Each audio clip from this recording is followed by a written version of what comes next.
May 27, 1 Samuel 14:24-46. The real king. Cursed be the man that eateth any food until evening, that I may be avenged on mine enemies. 1 Samuel 14:24. The command to refrain from food was prompted by selfish ambition, and it showed the king to be indifferent to the needs of his people when these conflicted with his desire for self-exaltation. To confirm this prohibition by a solemn oath showed Saul to be both rash and profane. The very words of the curse give evidence that Saul's zeal was for himself and not for the honor of God. He declared his object to be, not that the Lord may be avenged on his enemies, but that I may be avenged on mine enemies.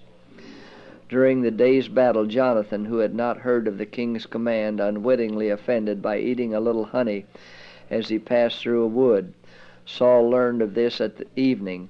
He had declared that the violation of this edict should be punished with death, and though Jonathan had not been guilty of a willful sin, though God had miraculously preserved his life and had wrought deliverance through him, the king declared that the sentence must be executed.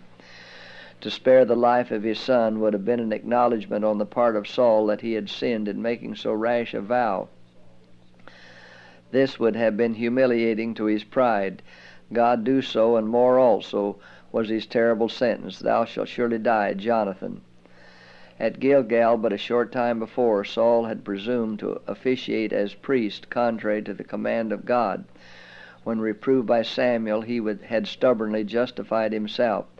Now, when his own command was disobeyed, though the command was unreasonable and had been violated through ignorance, the king and father sentenced his son to death.